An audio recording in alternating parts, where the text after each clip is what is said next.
Welcome to the World Wonders podcast. My name is Ryan Ferguson. And I'm Amanda Kingsmith. Amanda J. Kingsmith. Ryan A. Ferguson. And we're the hosts for the show. Yeah, today and this episode of the World Wonders podcast is brought to you by the World Wonders podcast. You can find out more about the World Wonders podcast at theworldwonders.com. Yeah. And you can support the World Wonders by going on to patreon.com/theworldwonders. Yeah. The World Wonders. Do you think you plugged that enough so far? I think so. If you want to go follow us on Facebook at the World Wonders. Or Twitter. Mm-hmm. So what are we talking about today? We've got a very exciting episode today. Something that's really relevant for us, but kind of got brought into our brains a few episodes ago with a special guest on. But it is normalizing travel. Mm-hmm. So a few episodes ago, we were talking to our friend of the show, Hunter Stanford. Yes. Hunter is fabulous. He's been on twice. So if you have not listened to an episode with Hunter Stanford, I highly recommend you go and listen to one, because he's just, he's so fun to talk to as like hosts, and he's so interesting to listen to. So definitely check that out. But something he was talking about in the last episode he did with us, is how he was traveling South America in a van with his friend Ian, and it kind of just became like this thing they were doing. So it's like traveling in a van through South America is like pretty gnarly. Like that's a pretty sweet sort of bucket list item. Like tons of people would love to do stuff like that. And he's like, 1.5 months in out of the 3 months that they do it. And he's kind of like, yeah, this shit's like kind of old. Yeah, he was kind of saying that like more than just the experience in the van, almost travel in general had become unexciting in a way.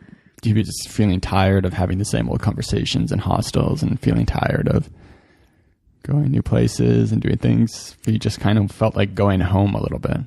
Yeah. So he'd have been on the road for like 15 months almost by this point, I think. Yeah.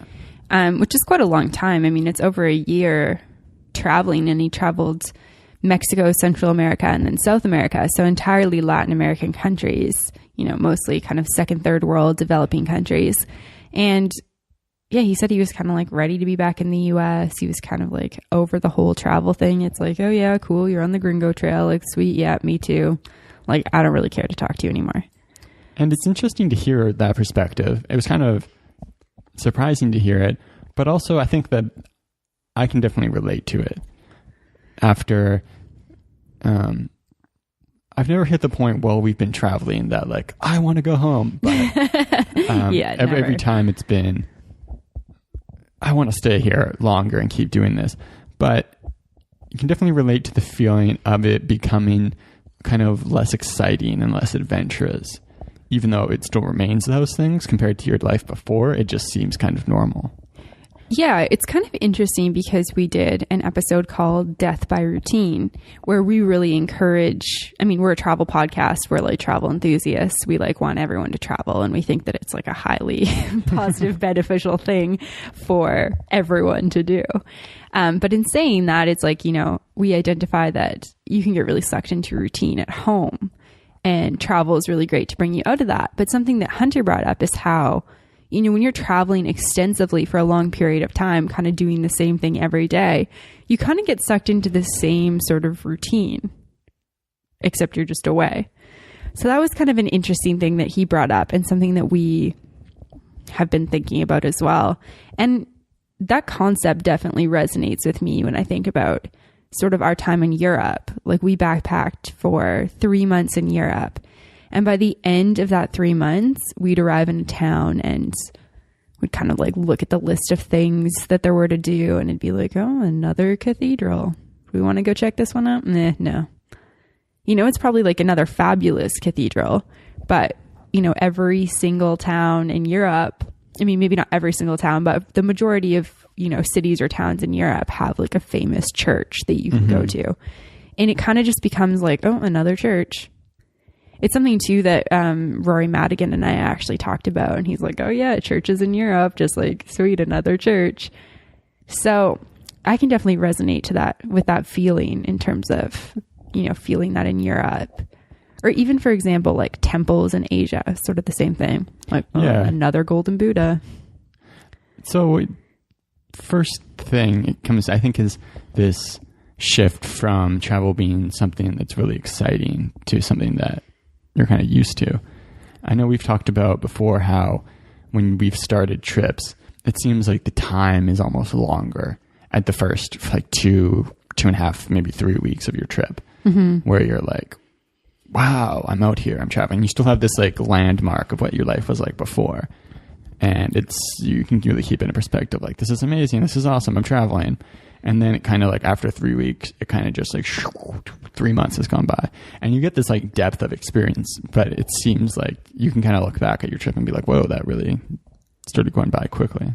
Yeah. It's kind of interesting. Like, I know like sort of both times when we first left, I was really aware of, what time it was at home and, what people were doing back home. Like, I think especially when we went to South America, because we'd left sort of like corporate jobs, and it was really cool for me in the middle of the day being in Colombia, like hanging out at a beach in like Cartagena, sipping a coconut, like taking in this fabulous scenery and being like, oh, these people I know from home are currently working on this project.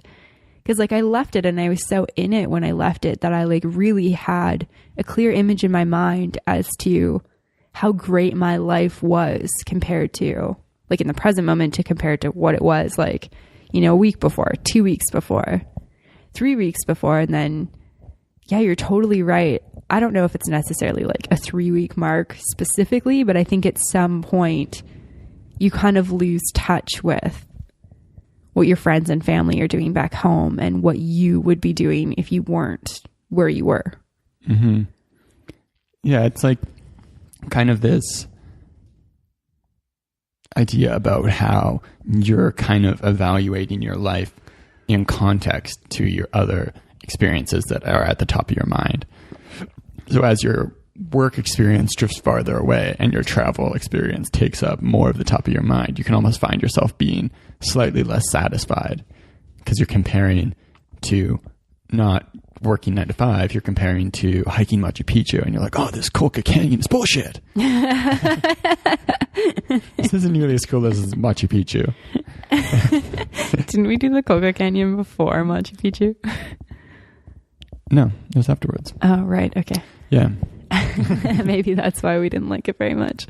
Yeah, no, definitely. And I think too, it's like, you get to a hostel or you get to like a homestay or wherever you're staying and you meet people from all different countries around the world. And it's really cool. Like, you're like, oh, you're German. Like, that's amazing. Like, oh, Australia, that's so incredible. And like a couple months sort of down the road, you're like, oh, another Australian. You guys are everywhere. Like, I'm not so fascinated by your tales of kangaroos and your accent anymore. And you're boozing. Yeah. I love Australian people, by the way. Do you? Yeah, You're just going to generalize the whole population. Yeah, I love every single person on the continent of Australia. I think. No, I don't know. Is that a dumb statement? I just think that positive generalizations based off nationality are almost as harmful as negative generalizations based off nationality. Really? I think we did a podcast episode on this, didn't we? Yeah. If I've got one enemy in life, it's nationalism. Actually, no. It's on the list, but it's not the top one. Okay. Should we save that for another episode? Yeah. Maybe another podcast. But we talk about it in our identity podcast a little bit. Try to wrangle with the idea. Yeah, definitely. I mean, it's a big, broad concept, but yes. Yeah. We dabble in it. I think that there is something there's something like definitely objectively better about being traveling. What I'm getting at is that it's not entirely going, like if you're dissatisfied at home, you can go traveling and have an amazing experience. Yeah. But I think that over time, it can kind of, some of the things that maybe made you dissatisfied at home can also start to make you dissatisfied with your travels. So I think that it's a little bit of like a mindset and a perspective change where you start appreciating things more that really keeps you enjoying it. Yeah, definitely. I mean, I've written about it before, and I wrote about it from the perspective of like, I call it like cool shit. So it's like you see a lot of cool shit when you travel. Like that's why a lot of people travel. You know, there's these photos out there, there's these like lists, these bucket lists, these things that you have to do this in your 20s, and people get like really attached to those things. And so then they go out and they're seeing all this cool stuff. And, you know, I mean, social media intensifies that so much because you can post really cool photos. So what does it intensify? This idea of like seeing cool stuff, like collecting places instead of experiencing places. Yeah, to a certain extent, like collecting them, like trying to get the perfect photo so you can post it on Instagram. And I mean, I'm saying this from a perspective of somebody who has an Instagram account almost entirely dedicated to travel. And I've definitely tried to keep in mind when I go somewhere, I'm like, okay, am I, you know, searching for this photo to post on Instagram, or am I really taking in this experience? And it's definitely something that I've kind of struggled with because, you know, I want to show people at home that travel is really cool and that I'm having this really great experience. But I think something that, you know, over time I've noticed is like this complete and utter fascination with the things I'm seeing, and this like, wow, I'm seeing this thing that I've dreamed of seeing for so long, to this like, meh, it's this place. Meh, it's this thing. Like, you know, stuff that was really cool a couple months ago becomes sort of like ordinary almost, because you're so used to seeing cool stuff every single day, or like living this really cool life every single day. So what kind of experiences come to mind when you're thinking about that? I think churches is definitely one, and Europe. Like, I think it was kind of like sort of the halfway mark where, I mean, Spain has so many churches. Like, it's a very, very religious country. And I think kind of partway through Spain at some point, I just kind of was like, I'm done with churches. Like, I'm over them. So then you get to a country like Germany that also has really cool churches. And there's just like this disinterest in it. And it's actually kind of interesting because I still kind of hold this like disinterest for churches. For example, like you and I went down to Savannah in Georgia, and they've got this really like spectacular church there. And even my friend Courtney and I went down there again. And I was like, oh, do you have any interest in going in the church? Like, our tour was talking about how, you know, if you're going to do one thing in Savannah, go in the church because it's spectacular.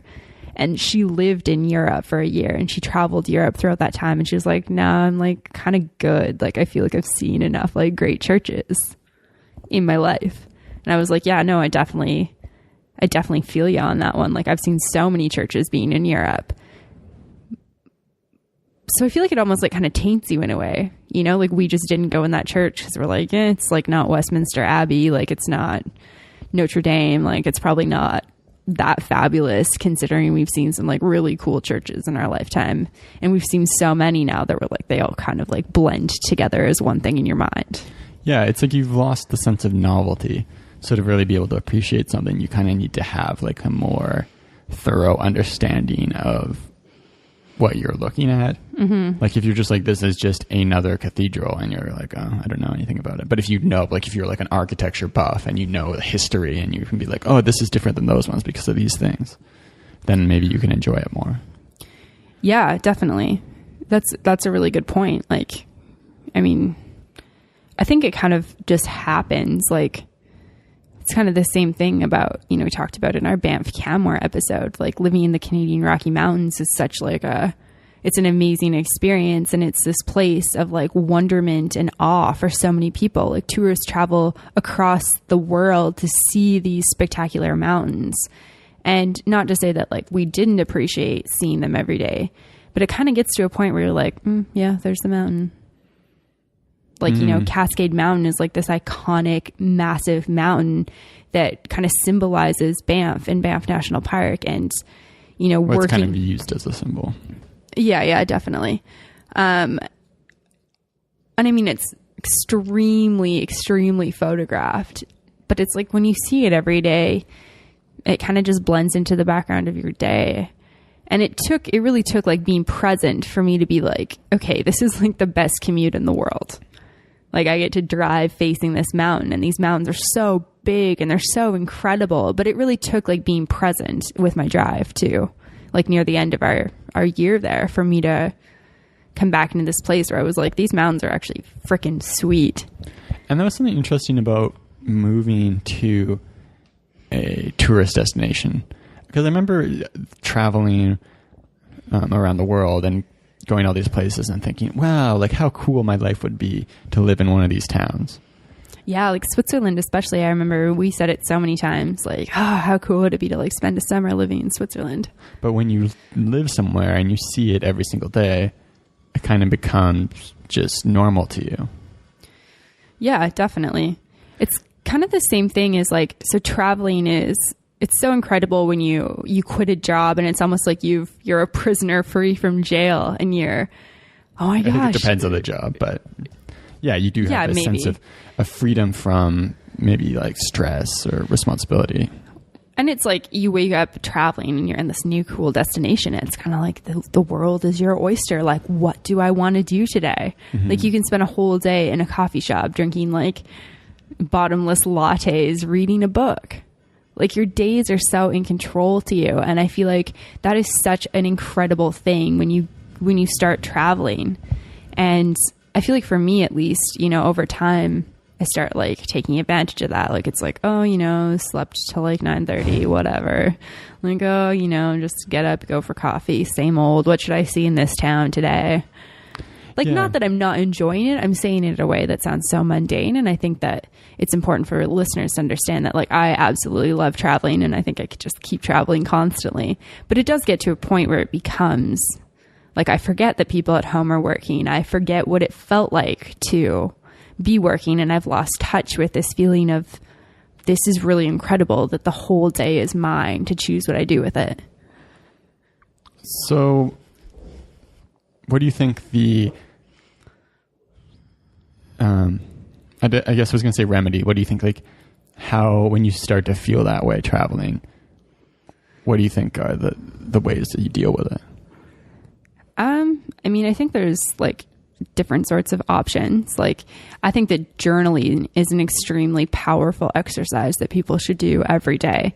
And I think if you're journaling regularly and you can write about that, you may be able to shift your perspective to really be like, wow, it's really cool that I'm doing this. And even if you're keeping a journal, maybe reading back to the beginning, because you'll probably have this sort of like childlike sense of like awe and wonderment about the world around you. So I feel like that's cool if like journaling's not a practice that you have or you haven't been writing down your trip. I mean, stopping and working for a little bit, I think would be a really good way. You know, when somebody says you need to be here at this time and you stay here till this time and this is what you have to do with your hours, I feel like that's a good reality check too. Remind you what like day-to-day structured life is like. Like even for us stopping to do language school, I feel like was sort of this reminder of like, oh, right, people like get up every day and they make themselves presentable and they have to shower daily and keep their clothes clean. And like they take a subway that's filled with people and, you know, you kind of get the sense of like the real world again. Yeah. And you also get, I think there's something, so you leave home, everything at home seems extremely normal to you. Maybe it seems like boring, unexciting. You're just like done. You want to escape. You want to leave. And you go traveling and like things are very novel and new. And you're going from new place to new place. So you kind of maintain that novelty for a while. Mm-hmm. But those new places do kind of blend together. So this is something I really felt like the first time we went to Europe and then we went to Southeast Asia. And we were like, it was more of like an extended vacation, right? Like we were partying and doing stuff like that. And I felt pretty good most of the time. Yeah. But then when we were in South America, we were going and seeing like the colonial district of town, and it's kind of like they kind of blend together and it doesn't seem so novel anymore. But then really finding that I felt really excited about learning a language, like that was something that gave me a sense of fulfillment. And it was like kind of this level of fulfillment that I was getting out of learning something that kind of balanced off the feeling of novelty running out. Yeah, that's a really interesting point. Learning a language is definitely like a good way to kind of like bring purpose or like that sort of thing to your day. I'm trying to think of what else, you know, when you feel like that. Well, so I think that having a purpose is a big thing. Having a reason why you're doing it. Yeah. Yeah, definitely. Because I think that I think that travel is like a brilliant way to escape. Like if you're at home, you're dissatisfied and you want to escape, you go traveling. It's great for that. But then like the context, you lose focus about how great this is that you're not at home anymore. Mm-hmm. And then you're just there. And then once you reach that point, I think you do stuff like journaling and thinking about how great it is to be able to like explore the new world and see new places and meet new people. Mm-hmm. But then also finding a sense of purpose as well. Yeah, definitely. I think that finding a purpose and finding a way to remind yourself as like, you know, what life was like back home. Like for me, photos are a really like powerful way to bring back memories. So I think for me, days when I was like feeling kind of homesick or kind of blah away, it's like I pull up Facebook and I look at some photos from a few months before with my friends, and like I get all these memories that kind of like flood over me. So for me, photos are like a really powerful way to evoke emotions because they really take me back to that place. And, you know, just remembering like the way I felt. So maybe it's me standing with a group of friends and I'm smiling and from the outside I look really happy, but then I can transport myself to that moment and I can remember like, oh wow, you were like so stressed about this project you had going on at work. And like, you were feeling like so self-conscious about this thing that was going on in your life. And like, you felt like so excited for this trip you had planned. And like, you know, something like that really gives me the perspective that kind of helps me be like, remember where I was at and why I'm traveling, and kind of brings me back to like, okay, you know, you're here. If you don't want to be here, then go home. And for me, that's always been a thing like, well, I don't want to go home. So, you know, shift my perspective back to like coming back to this awe and wonderment and remembering how amazing it is that I'm traveling and all the things that I get to see. So have there been times when we've been traveling where you've wanted to go home? I don't think times where I was seriously considering going home, but I think moments of homesickness for sure. I think one time that stands out in my mind was when we were at Running in the Bulls, actually. And I don't know if you remember, but I remember like breaking down one night because I was so overwhelmed. It was kind of the first place I'd been where I really didn't speak the language and I felt really stuck. Like I'd been to Europe before in places that didn't speak English, but traveled with my family and we had a translator and a tour guide. And it's really this moment of like, okay, I guess I'm just going to point at the menu and hope that I get chicken and that I've got this word right. And that, you know, it was quite stressful.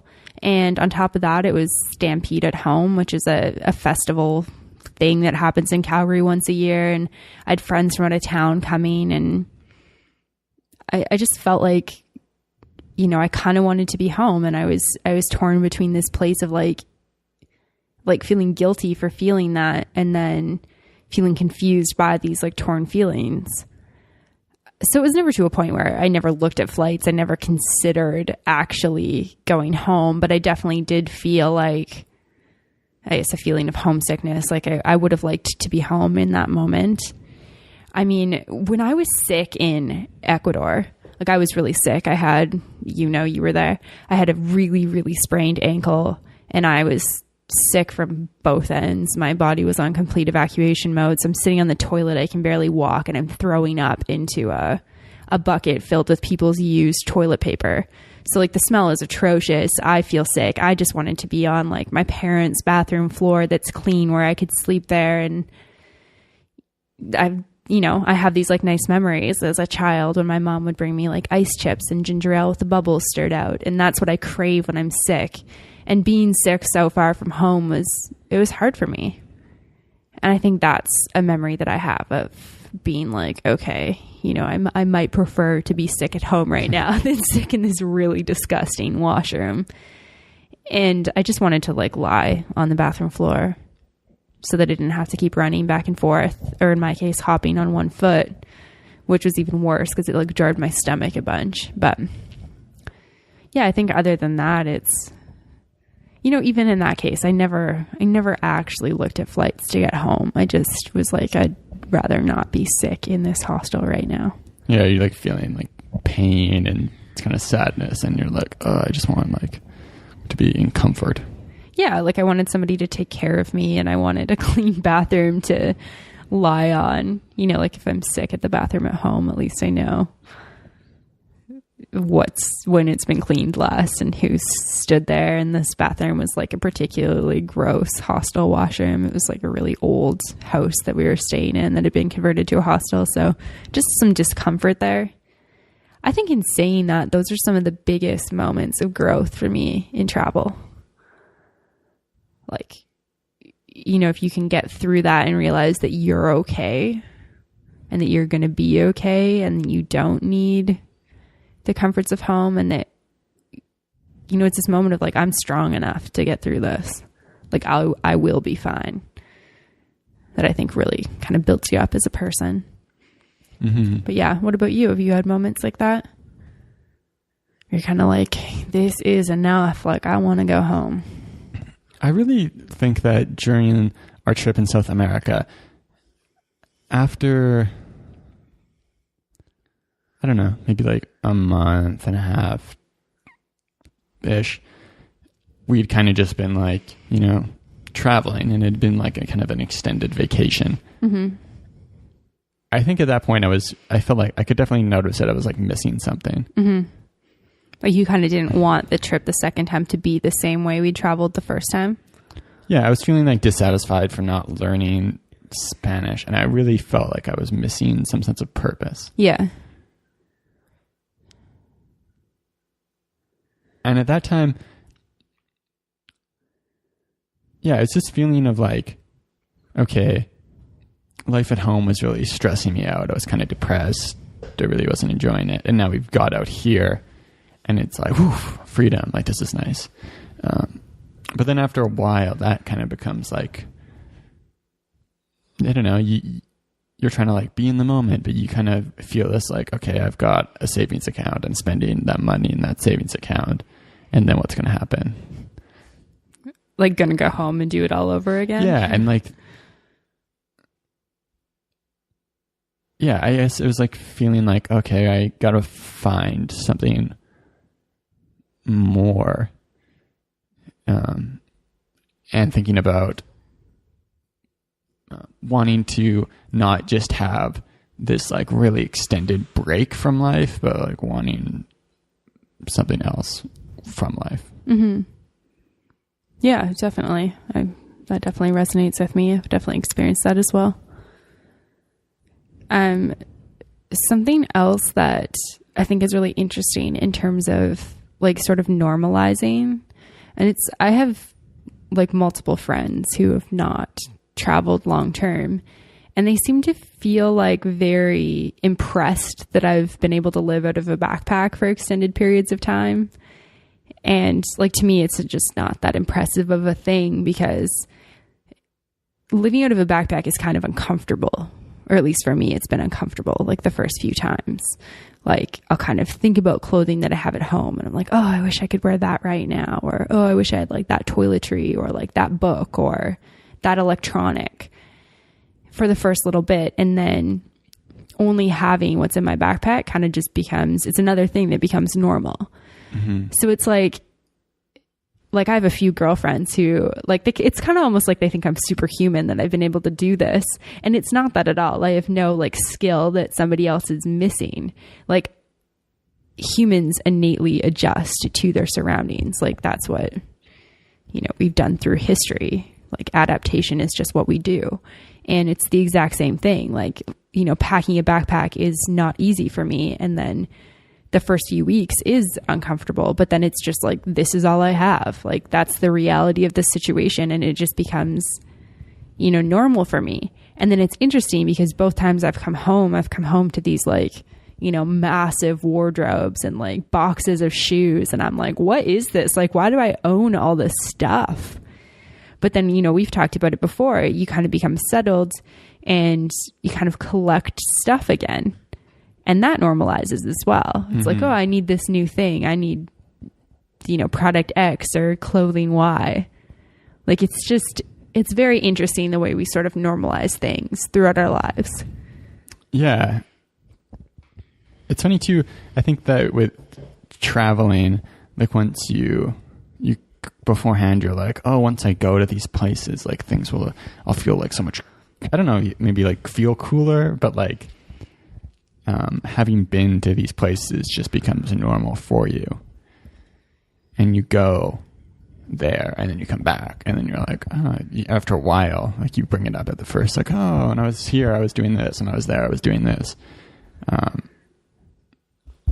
But then you kind of like remember something and you're like, oh, that's pretty cool that happened. Yeah. It's kind of interesting too, because I feel like you can almost tell the difference when you meet somebody in a hostel. If you're really being like present with your conversation, you can kind of tell where they are in their trip, because, somebody will ask you, what did you do today? And be like, oh yeah, we went for breakfast here. We went to coffee shop, blah, blah, blah. And then we went and saw like this tourist attraction, then just like hung out for a bit at the hostel. And there's this sort of like, oh yeah, cool answer from somebody who maybe is same point in their trip, has been traveling a long time, who like that's their life as well, versus just like, wow, that sounds amazing, from somebody who's maybe like starting their trip. Do you know what I mean? Like there's sort of this difference in you meet people and it seems like other people sort of normalize, like a conversation between somebody who's been traveling for 5 months and somebody else who's been traveling for 6 months. You can kind of just like list off like the cool things you've done, and life's just normal. Traveling is normal. It's what you've been doing. It's what you are doing. Versus somebody who like just started their trip and they're like, wow, you saw Machu Picchu and you went to Carnival and you went to Patagonia. What was that like? Like, that's so cool. Like, I can't wait to see all these places. Yeah. It's kind of funny too, because you get like this opposite experience of, you meet people who are just like there for a short trip. Like they're there for like a vacation, who are like, oh, I'm doing a month of Peru. And they're like, wow, it's so cool that you guys have like quit your jobs and have been traveling around for months. But then you'll also meet people who have been like traveling around for like a year. And they're like, oh, you only spent like 2.5 weeks in Patagonia. Like, you really need more time than that. Yeah, that's a really interesting point too. There's sort of this like, I don't know, maybe like traveler snobbery, depending on how long you've been traveling for. I feel like I've definitely done it to people too, who are like, only on a smaller vacation. It's like, oh yeah, cool. Like you're kind of just going to hit like the main places and then go home. Like, yeah, sweet. But, and it's funny. One of the things that I think really drives this sense of things being normal is the people you're around. So you picture yourself, like you plan a trip to Bolivia and you're in Canada and everyone's like, wow, that's so crazy. You're going to Bolivia, whatever. And then you get to Bolivia and like, obviously everyone you meet has been to Bolivia because they're in Bolivia. So like being in Bolivia is kind of cool so long as you remember that it's novel to the people at home, but everyone you're meeting it's not novel. And it like loses a bit of the shine that you think it might have had. Yeah, it's kind of interesting because, Machu Picchu is a great example of that. Like I've been to Machu Picchu twice, which is super cool. And I meet lots of people at home are like, wow, you've been to Machu Picchu? Like, that's so cool. And then, if they find out I've been twice, they're like, what? Like, you've been to Machu Picchu twice? Like, that's crazy. Whereas, when you're in South America, you're not like cool because you've gone to Machu Picchu. Like almost every single person who's traveling in South America is probably going to Machu Picchu, especially near the Peru area. Maybe not if you're in like Patagonia, people might just be on trips down there. But, if you're kind of in the Bolivia, Peru, Ecuador, Colombia sort of route, it's pretty rare that you meet somebody who wasn't going to Peru to do Machu Picchu. So yeah, it's kind of this interesting thing. It's very strange, actually. Do you think that life is better if you fight this normalization? What do you mean by fight? Like if you're aware of it and if you're writing down the things you're grateful for every day, and you're like trying to remember what it was like when you were at home all the time, and trying to really like remember that this experience is cool and it is novel and it is like you are really like grateful to have the opportunity. Yeah, I think so. I don't necessarily think the word like fight is the word I'd use in that case, but I think that it is really important wherever you are to take time to put into perspective your life. I think it's something that I really battled with when we were living in Canmore and I was working in Banff.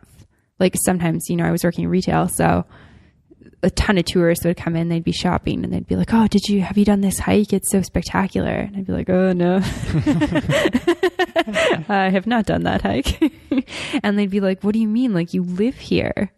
Like, what do you mean you haven't been like skiing every single freaking day that you live here? And it's just like, I don't know, like it's just normal. Like this is just my life. Like I live in Canmore. And not to say that I wasn't appreciating it, but I think there was definitely times where I would wake up and kind of wish that my life was different. Like I'd wish that we were back in South America, or I'd be dreaming of the next place that we could travel to. And then I'd have to take a moment and like, you know, literally step outside and our balcony face like a beautiful, beautiful set of mountains, and just take them and like stare at them and remind myself that like you live in one of the most beautiful places in the world. Like just, you know, breathe it in, let it like fill you up, and like be grateful that this is where you are, because that's pretty cool. Mm-hmm. So yeah, I don't know if fight is definitely like, I think fight is definitely, I don't like the word fight. It's not what I think. I don't think it's the right word for me, but I think that in terms of like, you know, keeping in perspective what your situation's like and being aware of how you feel where you're at presently is really important. Is this something that you've experienced as well, or is it yeah, I definitely felt similarly in Canmore, and now even being down here in Atlanta, this is somewhere that it felt really cool and really like surreal to be at first, because it was such like a new plan, wasn't like a long-term in the past, wasn't a thing that I had planned a long time in the past. So it's just like, oh wow, I'm here, this is happening, this is crazy. And then yeah, it has become very normal. And yeah, like on your day-to-day life, do you feel like you kind of just go through the motions a little bit, kind of forgetting that you're in Atlanta, Georgia, and that's pretty sweet? And I write down in the morning like, oh, I'm grateful to be here, to be doing this. And I can still think it and I can still write it, but it doesn't like exactly feel like, I can't feel how it felt when it was fresh. Do you think like reading back through your journals helps you at all, or what are sort of ways that you have like now and in the past kind of like kept that feeling alive? Well, so I think that the funny thing is, the first time we were traveling, I don't think I was really like aware of my ability to change my perspective. Mm-hmm. And then in South America, I think I was really looking to change my surroundings, to be like, oh, I need to learn more Spanish to make myself feel better, which I think is definitely valid. Mm-hmm. Having a funny purpose, I think, is completely valid. Yeah, and now I'm really trying to focus on shifting my perspective when I do feel like this is normal. Like, oh, no, it's not normal. Like it's a thing that's happening for a period of time, and then it won't be happening anymore. And I really want to like savor it while it is happening. Mm-hmm. Do you think sort of living life in more like short-term spurts is more helpful for that? And by that I mean like, you know, so you have a 9-month job contract visa down here, like you actually can't work longer than that because that's your work visa is only until a certain period of time. Do you feel like that sort of situation is like more helpful to keep in perspective? Mm-hmm. I definitely do. I definitely think it kind of, if you know that it's going to end, then you can appreciate it more. And I think that this is like the same thing about life, right? Like there's like these great Alan Watts videos where he's talking about death and how like, you know, thinking about death is the key to being alive. Because if you think about it, you do lose appreciation for things. If you're avoiding thinking about it coming to an end, then you don't appreciate it as much in the moment. Yeah. Or at least I don't think so. Do you think that's something to carry through to travel too? Like if you woke up each day and were like, wrote down like, if I was to die tonight, what are the 3 things I would want to do today? And like lived each day like that? I think you can be like, you can know, or maybe like less you dramatic can know than that like, yeah, you're probably not, like you can extend your time frame. Not like if I was going to die today, like if I was going to not be traveling anymore in or like if I had month. to go home tomorrow, what are the 3 things I would do today? I think you can make it like if I was going to go home in 3 weeks, what are the things I'd want to do today? So extreme over here. And do you think that's sort of the same thing when it comes to meeting people? Like it was interesting hearing Hunter talk about how he it kind of became old for him to do the same old, like, where are you from? Where have you been? Where are you going? Conversation with travelers. And I actually really love those conversations, but I definitely understand where he's coming from, where, you know, when you do a bunch of those every single day for an extended period of time, it begins to be a little bit repetitive. But to kind of like shift your mindset too about the people you're meeting. Like if I was to be going home in 3 weeks, you know, what would I want to learn from these people that are in my hostel dorm room, or what sort of friendships would I like to make in the next few weeks before I go back to the social circle that I'm already integrated in? I can definitely relate to the feeling of like kind of almost resenting this like small talk. Not resenting it, actually. I think maybe feeling like a bit afraid of like, oh, I don't want to, you know, ask like, oh, where are you from? Because this other person might be the type of person who's like, oh, I'm so tired of the small talk. Yeah. And then I remember we were on our Machu Picchu trip, and we were like walking. One of the days we were walking, I was talking to someone who was on our trip, and he was really talking about how those are kind of just like the opening steps of a conversation. Like you kind of just need to think of it as, you know, you got to go through shallow water to get to deep water. Mm-hmm. So you just need to build a bit of rapport with people with that stuff. Like, oh, where are you from? Connect a little bit, and then you can really go where you want to go. Yeah. Yeah, it's cool too. Like, you know, one thing that I really like about traveling is that you meet people in like that space and time, and you're kind of, they don't have any like preemptive expectations of who you are because they've just met you and they're meeting you like right in that moment. So you can kind of just be like who you are right then and there. There's no like, oh, you were like this 2 years ago, so you need to be like this now. It's like, you know, they have no expectations of who you are. And so this is like interesting, you know, if you kind of get past this, I guess like small talky thing, I found in my experience that conversations go a lot deeper, a lot quicker when you're traveling. Yeah. Which is something that I've always really liked about traveling, is that you can kind of just like dive into these things that are sometimes off bounds and, you know, at work or in your friend group, just depending on, I guess, your social circle. And why do you think conversations get deeper quicker? I think it's because people don't censor themselves as much, because you don't really have as much to lose. Because you meet this person, there's not this sense of, oh, I'm going to try to make them like me. It's, you know, we're in a hostel dorm room. I'm here for 3 days. Who knows how long they're here for? Maybe you touch base with that in your small talk and you're like, oh, sweet, they're leaving tomorrow. Like, there's really nothing to lose. Like, if you connect, you connect. If you don't, you don't. You know, if you connect, then it's like, okay, maybe you take your friendship to like Facebook friendship level. But the chances of, you know, seeing people that you meet traveling again are often really slim. So I feel like for me, it's kind of this like, okay, like it's really freeing because I don't actually really care what people think of me. So if I was like, you know, expressing some really radical political beliefs and they were like, you were crazy, it doesn't really matter. Whereas if I step into a job situation and I'm planning to work there for a few months, there's kind of like this incentive to hold back a little bit because I want people to like me. Yeah, it's not necessarily something you have to do, but it's something that you feel like just this initial reaction, like, oh, I don't want people to judge me. I should maybe not say that. Yeah, I mean, I don't want to be the girl who on the first day of work is like, expresses some really like extreme beliefs or, you know, extreme opinions or that sort of thing. Like, it's just, there's a certain level of like, I want people to like me. And I think that I think the thing that I've really thought about being here and working more often is when your head's kind of full of these like things you need to be doing, that really like limits your ability to just to kind of like think about other things, you know? Like if I'm thinking about how, okay, at 2:00, I gotta be in X place, and someone starts talking to me, I might be like, oh, okay.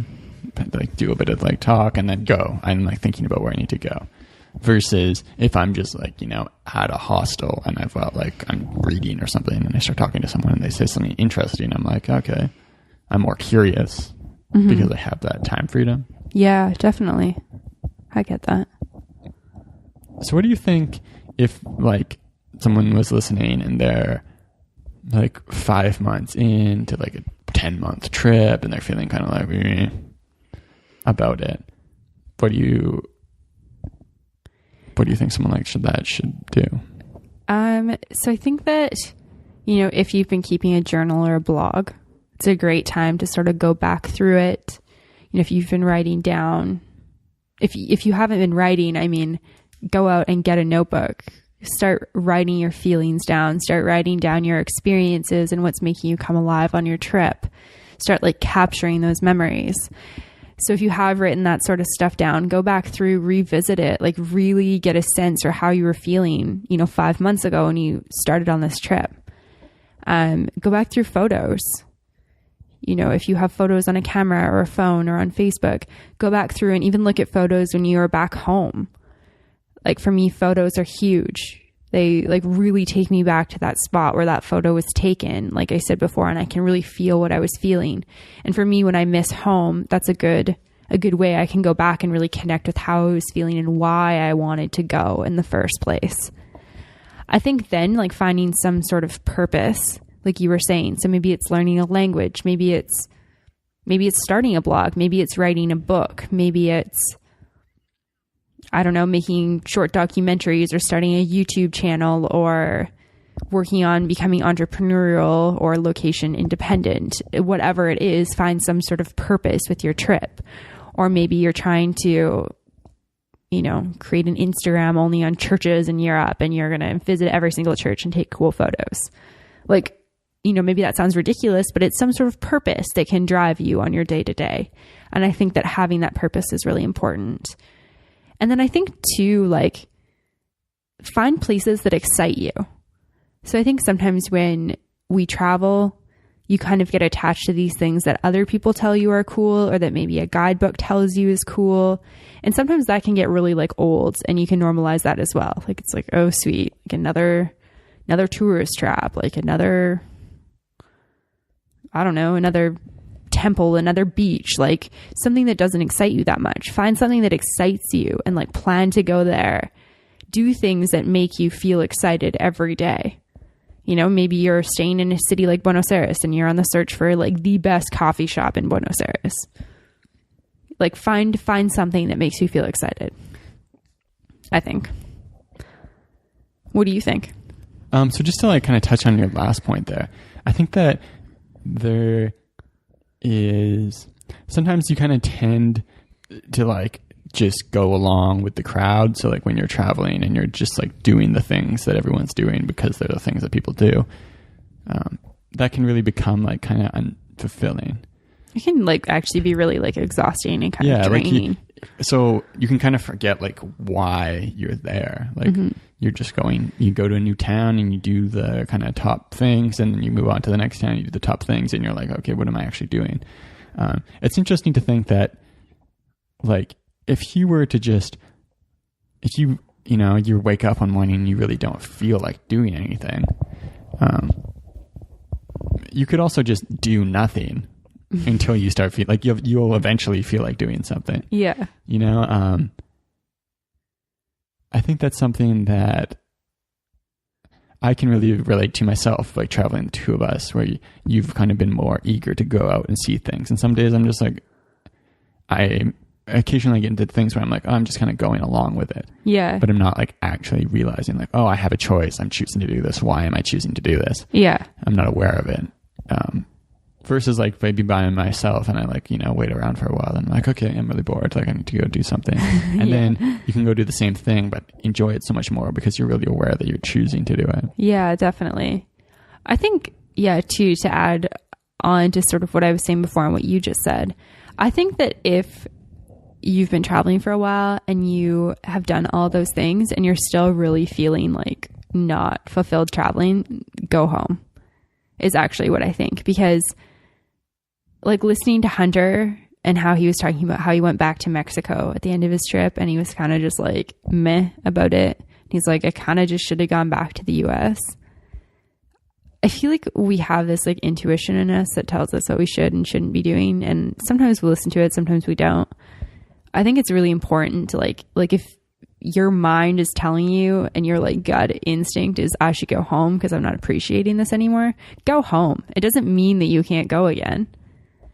But, maybe you should go home for a little bit of period of time and you can reconnect with your friends who are doing the 9-to-5 grind weekend warrior thing. And you can really get a sense for like, whoa, my life was so much better away.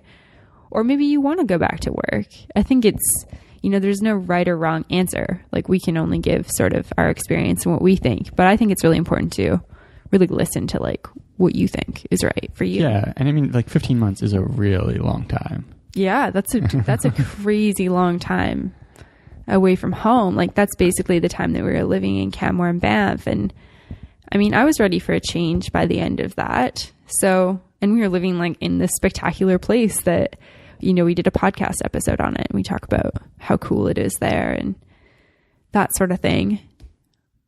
But yeah, sometimes it is just having a change, and maybe that change when you're traveling is not traveling anymore. Yeah. And I think there's a difference between if you go traveling and it's just like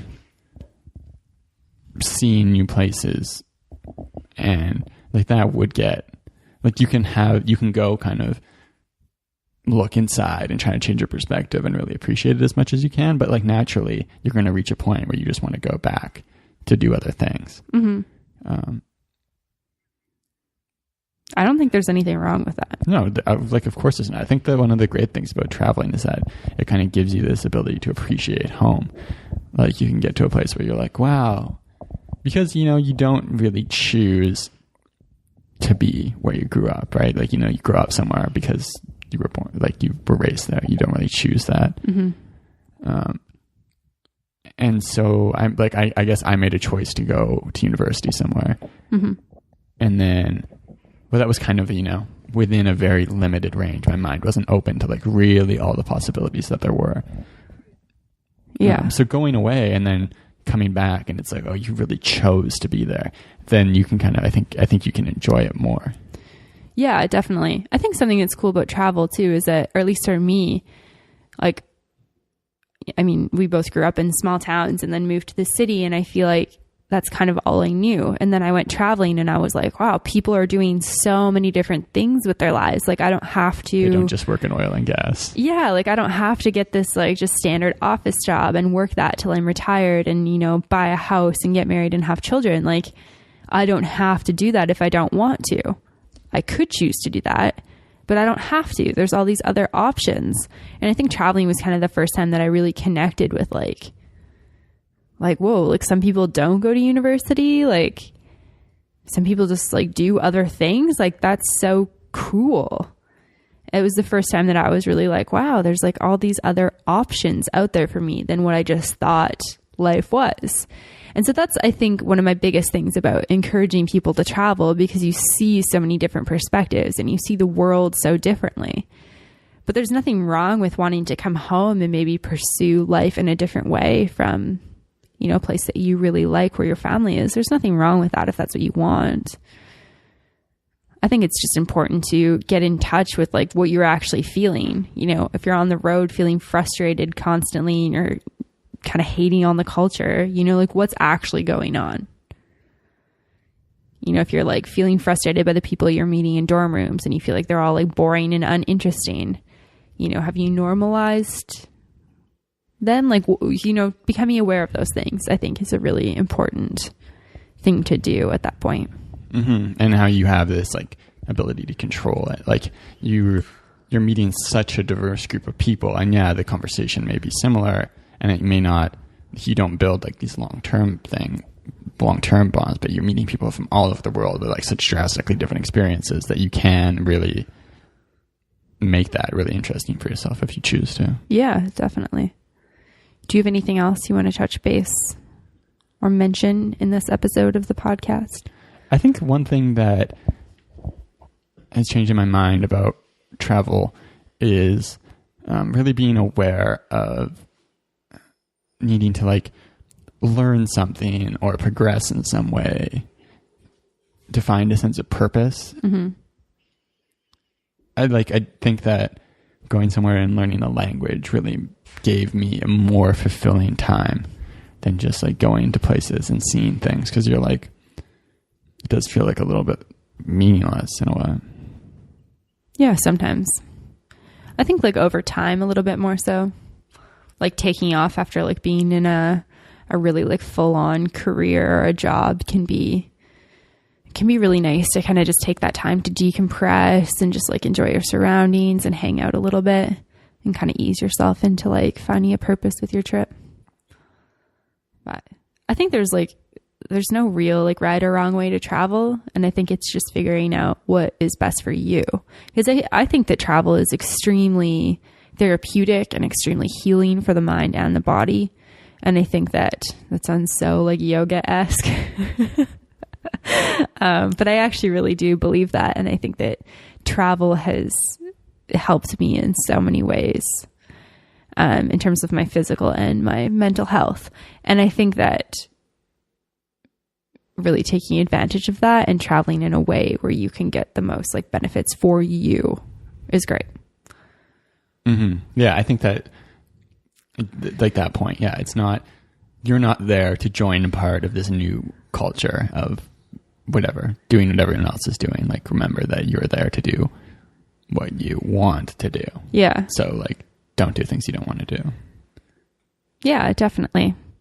So we will have show notes for the episode at www.theworldwanders.com. If you have any questions, comments, feedback, you can always contact us on our website or email us at info@theworldwanders.com.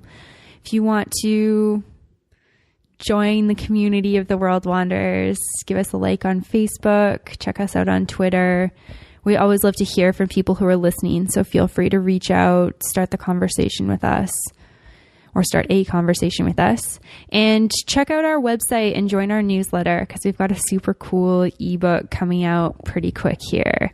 And we'll be sending it out to people who are on our mailing list for free. So definitely join that if you want to get a copy of that. And if you love the podcast, which we hope you do since you're listening, and you want to support the creative movement, check out our Patreon page. Creative movement. And as always, thank you so much for listening.